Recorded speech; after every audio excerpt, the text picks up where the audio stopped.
entre el placer, el deseo y las relaciones sexuales tiene mucho que ver con el proceso evolutivo de nuestra especie. Lo que hoy nos estás diciendo es que el concepto de amor que nos habían introyectado, que era el amor tortuoso, ese amor de cuento, va evolucionando conforme nosotros como seres humanos vamos cambiando y adaptándonos a esta nueva versión del mundo. Entonces llegamos a concebir hoy un amor diferente, donde se introyecta no solamente la monogamia como base fundamental, como única opción. Exacto, ahora viene la nueva versión, ¿no? El poliamor. Pero ahí te voy a decir algo. Pasa lo mismo que con la poligamia. O sea, ¿por qué razón veneramos la poligamia y queremos estar a favor de la poligamia? Y díganme ustedes qué pasa con la poliandria. Debe de haber por ahí alguna comunidad, porque la debe haber en África, en el Amazonas, donde es la mujer la que recibe a varios hombres y tiene a varios hombres a sus pies. Pero de eso no se habla. No, claro. Se habla del hombre que tiene permitido tener 4, 5 o 6 mujeres.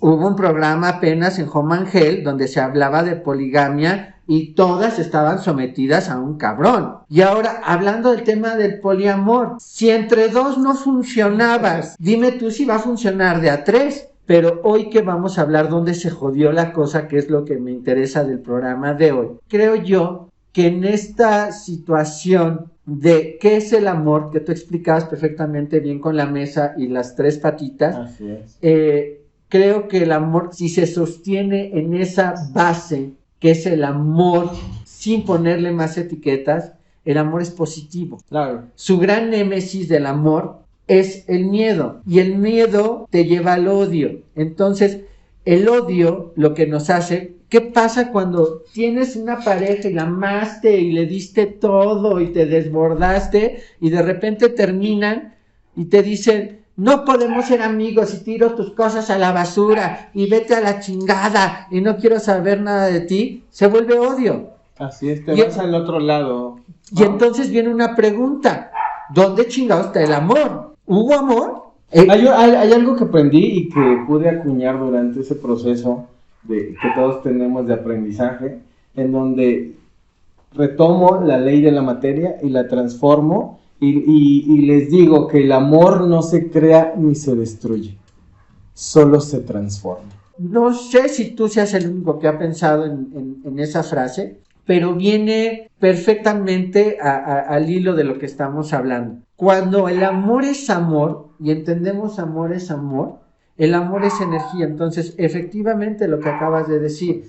Entonces, si realmente hubo amor en una relación, si termina por la razón que sea, la razón que sea, ojo, porque puede ser una infidelidad, puede haber sido, y las infidelidades y muchas cosas también nosotros las propiciamos, porque nosotros al genitalizar la sexualidad, muchas mujeres creyeron que la relación sexual se limitaba a la penetración. Claro. Entonces tenemos generaciones completas a complacer al otro y no saber que tú tienes placer. Así es. Entonces, este tema de amor-odio, que es su gran opositor, hay una canción fabulosa que a mí me encanta que dice: ódiame por piedad, yo te lo pido, ódiame sin medida ni clemencia, porque el odio duele menos que el olvido. ¿Sí me explico? Sí. Porque en el odio todavía estás pensando en el otro. Otra paradoja. Pero cuando amas a alguien, cuando realmente existe el amor es desinteresado. Es como, no quiero leer en estos momentos el texto de Paracelso de Fromm, o sí me lo voy a aventar, fíjate. Porque sí es el momento de los datos. Es el momento de soltar algún datito interesante. Y no puede faltar el ritual de los lentes, ¿cierto? De los lentes. Mientras, en lo que la doctora ubica, en lo que nos quiere compartir, no olviden suscribirse, darle like, y la caja de comentarios está habilitada para que todos ustedes puedan comentarnos todo lo que ustedes quieran. Listo, doctora, estamos. Y voy a citar: quien no conoce nada, no ama nada. Quien no puede hacer nada, no comprende nada. Quien nada comprende, nada vale, pero quien comprende también ama, observa, ve. Cuanto mayor es el conocimiento inherente a una cosa, más grande es el amor. Quien cree que todas las frutas maduran al mismo tiempo que las frutillas, nada sabe acerca de las uvas. Así de fácil y sencillo lo dice Paracelso. Qué complicado es. Y entonces, pero ya se me rompieron mis lentitas. y Isra de sencillo no tiene nada. O sea, estas pocas líneas dieron para que Erich Fromm, que además sigue la teoría freudiana, decide no seguir por completo la teoría freudiana porque hay cosas que no le embonan de lo que no piensa, creía que era correcto. Que no le embonan de lo que pensaba, porque además Erich Fromm es más humanista, ¿no? Pero, ¿qué crees? Antes de pasar y seguir con Fromm, quiero cerrar por completo el tema de dónde nos desmadramos y dónde vino el tema que nos jodió, que es el tema de ese amor de pareja obsesivo, tóxico y dañino, porque no fueron solo las princesas Disney, no solo fueron los textos del siglo XIX y no fue solamente la creación del matrimonio en la Edad Media.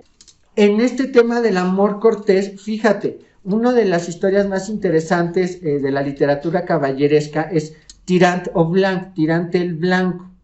Y gracias a la literatura caballeresca como Tirante el Blanco, que es súper sexual, gracias a la Amadís de Gaula y gracias a otros textos, nos damos cuenta de los sexuales y del fuerte poder que tenía el coito en aquellos tiempos. O sea, no es nuevo. El sadomasoquismo no, y la situación ahorita de me encanta que me ates y me des nalgadas y déjame las más rojas, no es invento de las 50 sombras de Grey. No, si no, pregúntenle al Marqués de Sade. Y el Marqués de Sade diría, no mames, esta está bien light. O sea, porque además la pendeja se enamora. Exacto. O sea, siguiendo hablando del amor cortés, todas estas pruebas que aparecían en estos textos, ojo, porque hay mucho texto misógino durante el medievo, muchísimo. Pero cuando se habla de este cortejo que tenía el caballero con la cortesana o con la doncella, no con la que iba a ser su esposa, porque los matrimonios eran arreglados. Claro. Pero fíjate, había una de las pruebas en donde la doncella o cortesana, con tal de que su caballero le demostrara el amor, la muy cabrona le decía, voy a dormir contigo totalmente desnuda en mi habitación y tú vas a dormir con tu armadura. Y entonces si yo despierto sin ser mancillada, puedo ser tu dama. Lo que pasaba era que no era pendeja, lo repito. Si despertaba mancillada, qué placer. Claro. Si no despertaba mancillada, qué placer, porque entonces iba a tener al hombre de su vida. Tonta no era. Sí, claro. ¿Sí me explico? Era un doble juego. Era un doble juego. Me faltó algo en mi outfit, que es bien importante porque tiene que ver con lo que estábamos hablando de por qué el hombre, la especie masculina, los machos, tienen estos ornamentos y tienen estos plumajes y por qué las hembras de pronto son más pequeñitas y cambian. Entonces, hace rato traía algo muy puritano, de miel natural. Entonces ahora, ¿qué cambio? Claro. ¿Se mancharon un poco los dientes? En los labios. ¿Cuáles labios? ¿Los de abajo o los de arriba? Fíjate, ¿qué me acabo de poner? ¿El bilé? Me acabo de poner bilé. Uh-huh. ¿Y qué tengo en mis mejillas?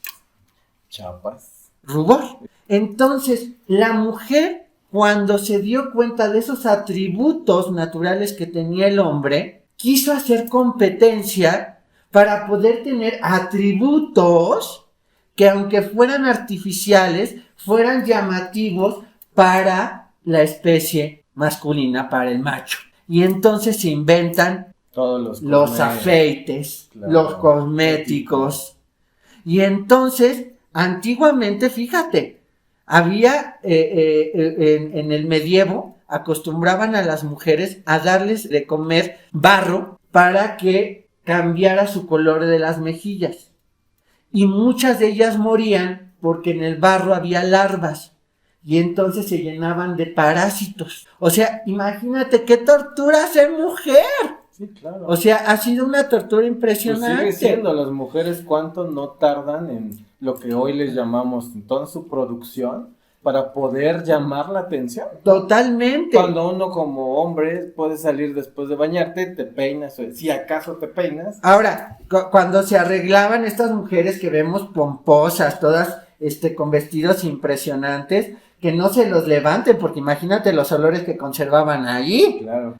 Pero cuando empezaron el uso de todos estos artilugios, que la misma Celestina, a la que ya mencionamos, se encargaba de preparar también afeites, ¿no? El uso del perfume, que los hombres también lo empezaron a usar, pero el perfume también tiene una condición de atracción, de llamar la atención del otro, no solo tapar el olor.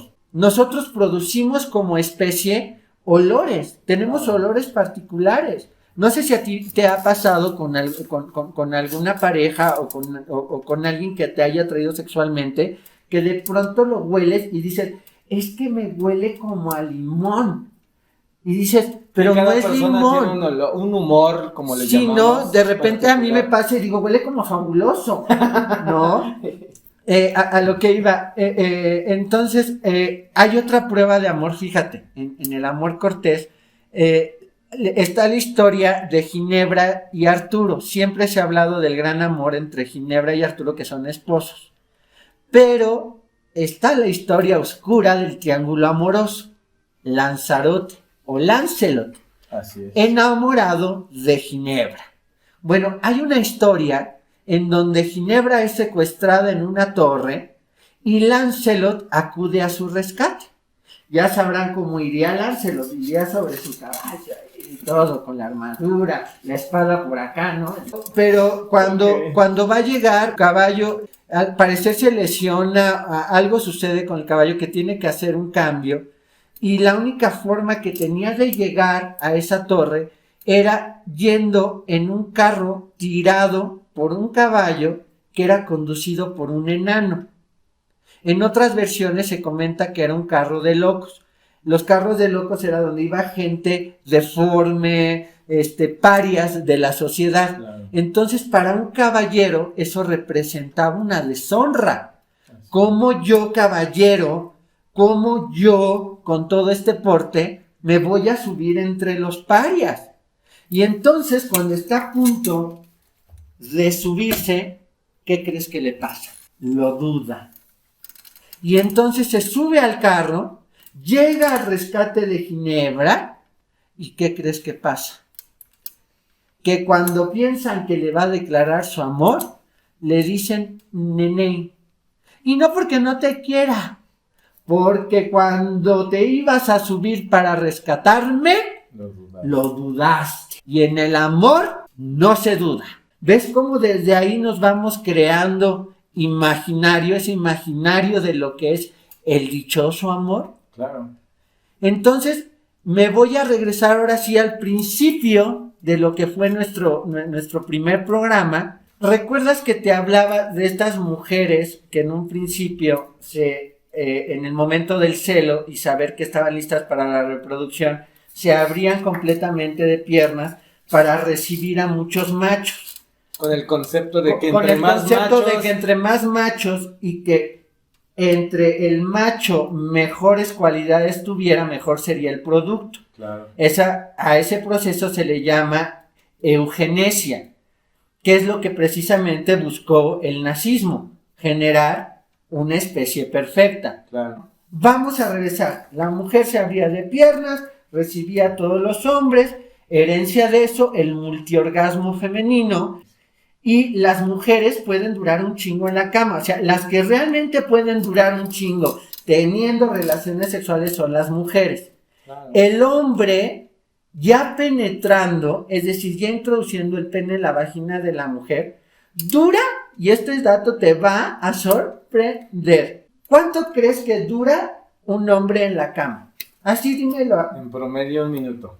En promedio 1 minuto. Tú, André, ¿cuánto crees que dure? Como 15. 15 minutos. Por allá público, así, ¿con cuánto? 10, allá 10, 5. Me encanta. Tenemos gente honesta. Porque si le llegamos a preguntar a lo mejor al vecino de aquí enfrente que se cree muy machín, te va a decir, no, yo duro 2 horas. No, es que yo, híjole, a mi 2 horas y 3 veces al día. A mi vieja la canso. No le basta. Sí. Hasta necesito 3 amantes y a las 3 no las abastezco y me voy a la merced. Sí, claro. ¿No? Cuando la realidad es que después de introducir el pene en la vagina, hay un promedio que va, y este es un estudio hecho por universidades, va de los 3 a exagerado los 15 o 17 minutos. O sea, ¿Qué más? el que más, He-Man. He-Man llega a los 20, Wow. ¿no? Pero lo que importa, y ahí es donde entra la sexología, es, primero, si ya lo introdujiste y sientes la necesidad de eyacular, retírate, cambia de tema, respira. Piensa en y algo feo. como lo dirían en Los Simpsons, en ese capítulo famoso, Sí, claro. donde Homero va a engañar a Marge y dice, piensa en algo feo, piensa en algo feo. Bajar en el... No te preocupes, voy a apretar el botón del ascensor. Digo, del ascensor. Piensa en algo feo, piensa en algo feo, piensa en algo feo. Ay, esto es asqueroso. Guácala.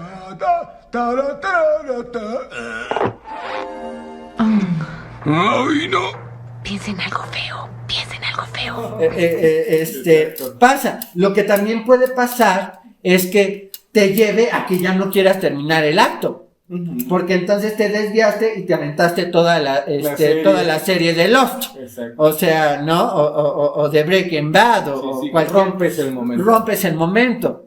Y también tenemos que pensar que hay momentos que no dependen de nosotros, o sea, dependen de nosotros, pero no dependen del pito o la vagina, dependen de nuestro seso, de lo que está pasando con nuestras emociones. Y repito, la emoción no está en este cacho de músculo que ya lo enseñamos, que es el corazón.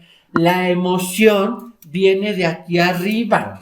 Entonces, hay veces que por nervios, porque a lo mejor estás con la persona con la que siempre has deseado estar, el pito no te funciona. Y eso no es malo. A lo mejor la segunda y la tercera vez son mejor que las 100 veces que has tenido con 1000 cabronas o 1000 cabrones. Entonces, entra en fuerza la sexología. ¿Y qué es la sexología? Echa a funcionar tu cerebro, Claro. porque el amor, eso que llamamos amor o que queremos llamar amor, si buscan ustedes van a encontrar muchas imágenes donde dice el amor es igual a la liberación de neurotransmisores, ¿no? Y entonces tenemos neurotransmisores como la dopamina, la feniletilamina y la serotonina. Pero ¿qué crees? Y ahí voy a debatir contra todos estos y contra los biólogos. Eso no es amor. Eso tiene un nombre. Y el nombre ni siquiera se lo dio Erich Fromm. Yo siempre he defendido que lo dio Erich Fromm. Pero el nombre se lo dio la traductora de Erich Fromm al español. ¿Sí me explicó? Sí, tuvo que buscar un Una palabra, término una etiqueta. que funcionara con lo que Erich Fromm creía. La palabra que usó Erich Fromm en el arte de amar fue infatuación. Perdón mi English. Ahora, con el coronavirus no pude pagar mis clases con Marta de baile. Entonces, esa palabra no significa otra cosa sino obsesión. Es el momento de la obsesión. Y aquí yo tengo mi teoría de Fromm, fíjate.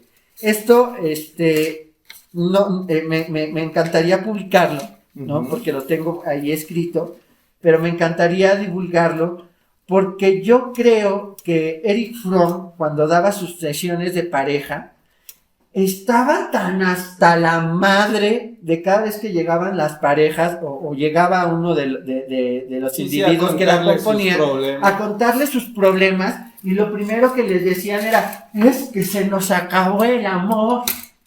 Ella se fue con otro porque se nos acabó el amor. Me dejó de cocinar rico porque se nos acabó el amor. Entonces llegó un punto donde Eric Fromm dijo: a ver, hijos de la chingada, el amor no se acaba. Se acaba un proceso biológico, químico, que nos mantiene drogados. ¿Por qué crees que las drogas sintéticas están funcionando también actualmente? Sí, pues, porque nos brindan esas sustancias. Claro, el placer. El placer. Entonces Eric Fromm, estando hasta la madre, dice: no le llamemos amor, llamémosle obsesión. Entonces su traductora, que traduce el libro un año después de que se publica en Estados Unidos, le llama enamoramiento. Y está bien padre porque compone la palabra a través de el enamorar y el vivir engañado. Claro. Por eso yo me enamoro, pero vivo bajo una mentira. Porque en el proceso de liberación de todas estas sustancias, no ves los defectos del otro. Claro. Y entonces no te importa si le huele la boca. No te importa si tiene una nariz como la mía. No te importa si tiene masilla en el diente. En ese momento no lo En ese momento no lo ves. no lo percibes porque tu cerebro está al full con esas sustancias. Y aparte de que está al full con esas sustancias, cuando tú ves al objeto de deseo, no el objeto amado. El objeto amado viene después, es a posteriori. Es el objeto de deseo. Ese objeto que tú ves ahí y que dices: me prendió la hormona. Y entonces voy a ir a la parte masculina. Hablamos de las mujeres. Estas mujeres que creían en la eugenesia. Ok. En el perfeccionamiento de su En el raza, perfeccionamiento de su especie. Entonces, ahora vamos con la parte masculina. Ya hablamos de las mujeres. ¿Qué crees que pasó con ese cuerpo que dejó de ser un hueso y se volvió cavernoso? Y aquí voy a sacar otra parte de mi colección. Aquí va. Ahí estamos, ¿no? Ahora, yo siempre estoy erecta. Eso que no te quepa duda. ¿Qué pasa con el hombre?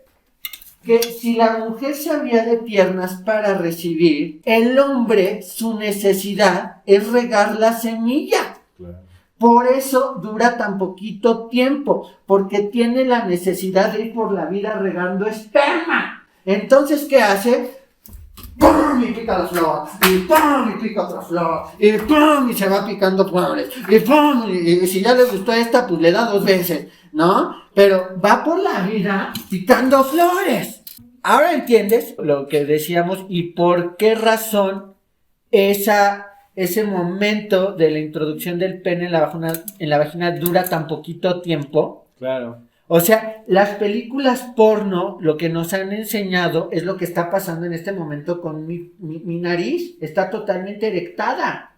Y entonces ves películas porno donde llevan 3 horas cogiendo con el pito así de duro. Y lo que no sabemos es que hay cortes. Claro. Y entre los cortes se toman un Viagra o ven cómo le hacen. No, y que las grabaciones duran días. No, pero el video que te venden dura 3 horas, Claro, ¿no? cuando esa toma es de días. Y te sientes bien triste porque dices: compré un video de 3 horas y me la jalé y me vine en 2 minutos. ¡Qué desperdicio de dinero! No lo tienes para todo el año. Pero es que siempre pone la misma parte. Es el problema, siempre le empiezas a poner desde el principio. Porque antes no tenías para moverle los cuadritos, ¿no? Y cuando comprabas revistas ya ni te digo. Te das cuenta de que alguien las usaba mucho porque ya ni las puedes despegar.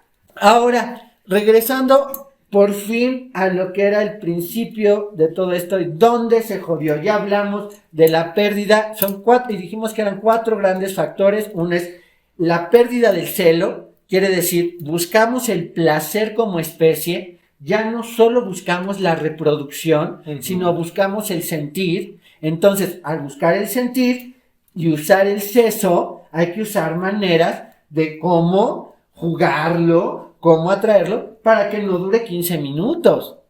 Claro. Puedes durar 5 horas. Claro. Puedes estar 2 días completos teniendo una magnífica relación.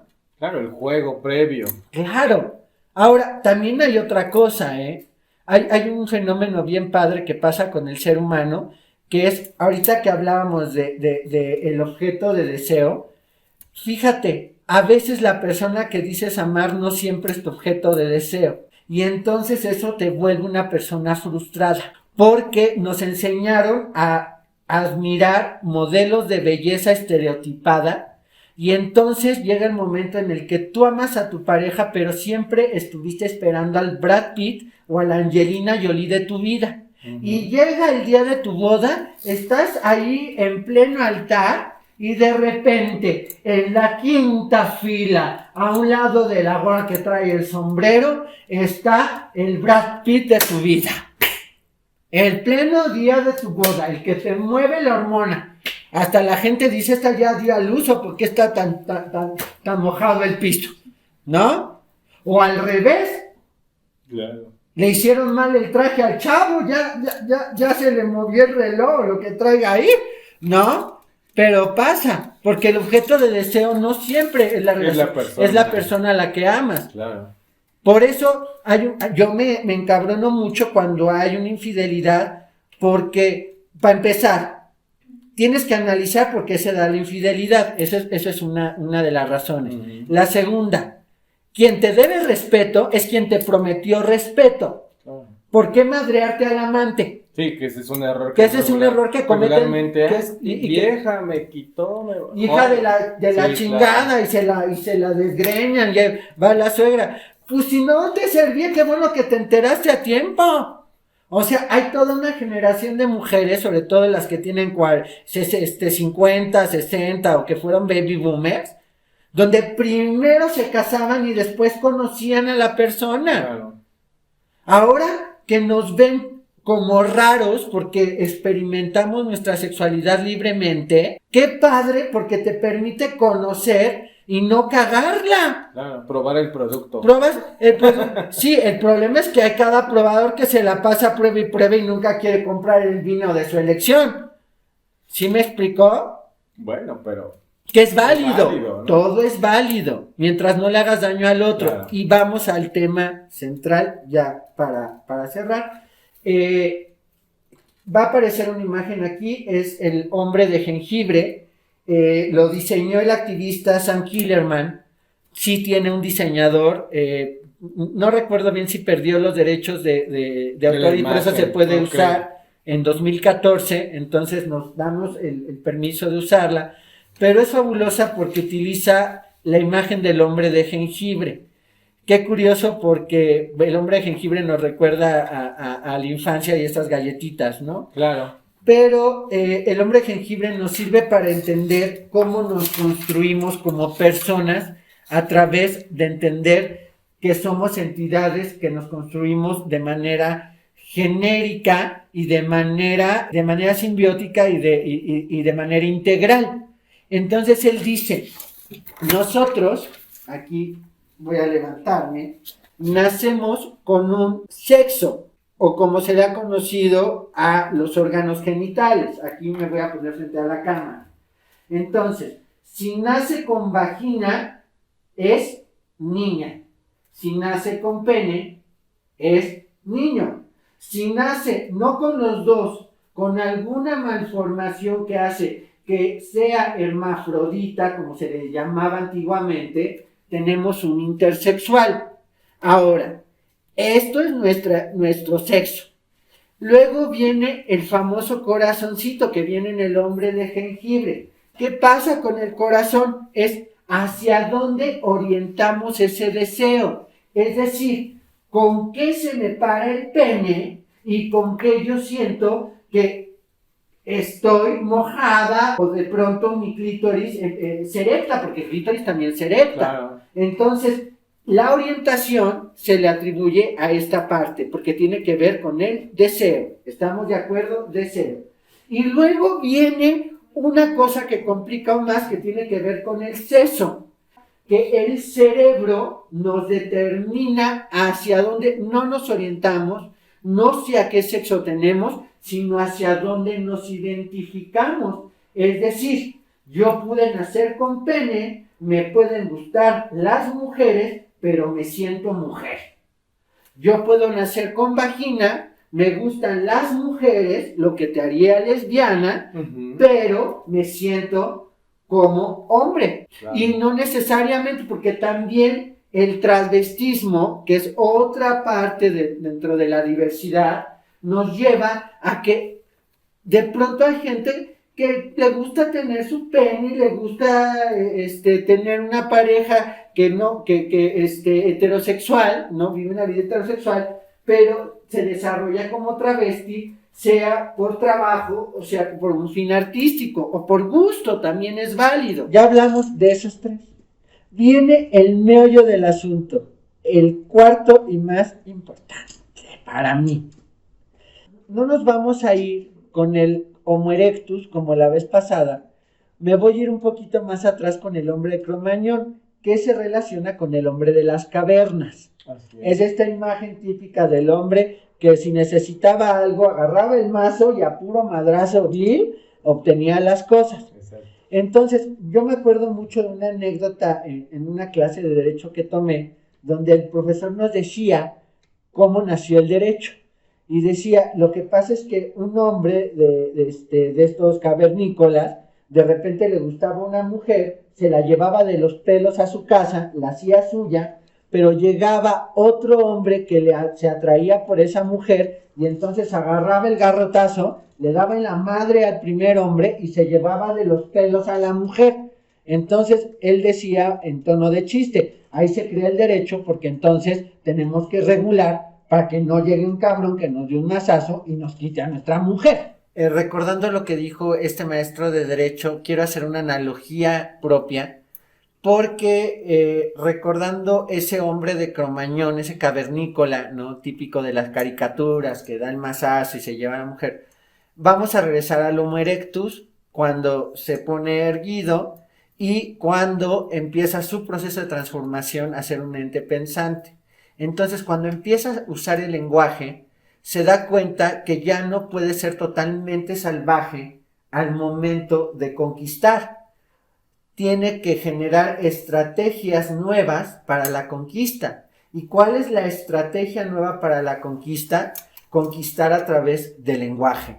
Por eso es maravilloso. El lenguaje sana, como lo habías dicho tú la vez pasada, pero el lenguaje también nos sirve para engañar y nos sirve para conquistar. Entonces, lo que hace este hombre, ya que piensa que tiene un lenguaje estructurado, es observo a ese objeto de deseo, por llamarle objeto, ¿no? Observo a ese ser humano, o a ese homínido, o a esa persona que está ahí, que me atrae, y tengo que buscar la estrategia para hacerle llamativo.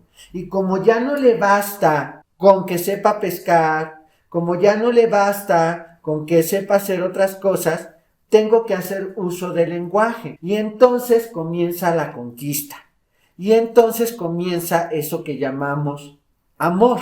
Pero no es amor, es el proceso de conquista a través de lo que nos sucede biológicamente, que es el enamoramiento. Entonces lo que hacemos es que conquistamos por medio de la palabra, pero hay un grave problema con eso, que de repente este individuo iba con esta muchachita y le decía, es que eres preciosa, mira cómo llegan tus rastas hasta las rodillas, mira qué pelos tienes en las axilas, y sabes que eres el amor de mi vida. Entonces la otra, al escuchar la palabra eres el amor de mi vida, se la creía y se la tragaba toda.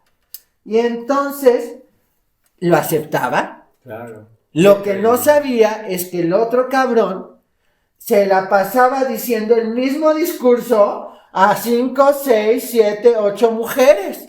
Y entonces cuando ésta se daba cuenta de eso, obviamente te enojas y surge una cosa que son los celos.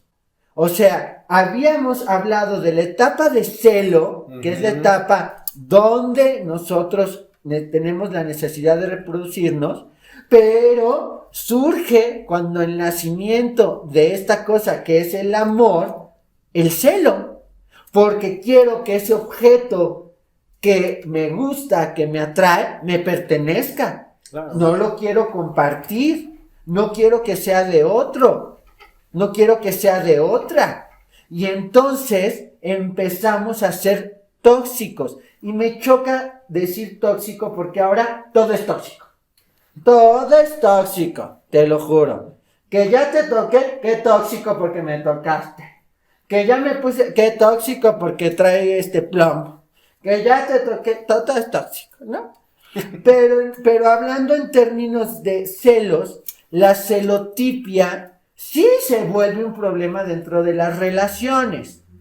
Y entonces cuando surgen los celos en ese proceso de amor, y siempre lo voy a decir entre comillas porque eso no es el amor, surgen problemas. Y entonces cuando hay engaño, cuando el dinero sale por la puerta, el amor sale por la ventana. Ese es otro dicho. O sea, cuando ya no hay dinero para la manutención, la hembra va a buscar a quien le pueda proveer, claro. Sí, sobre todo si tiene familia. Isra y queridos seguidores y toda la gente que nos ve, esto nos da para seguir en el tema y hacer muchísimos otros programas.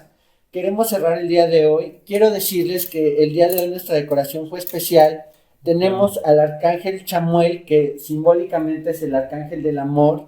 Tenemos este mantel precioso con muchas paletas, porque cuando estamos en el proceso de enamoramiento todo es dulce, todo es bonito, todo es padrísimo. Y teníamos prendida esta vela maravillosa de corazón. Pero, ¿qué creen?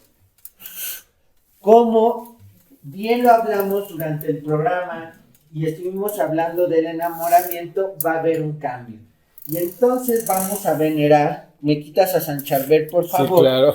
Y entonces tenemos a este niño que está rogando por encontrar amor,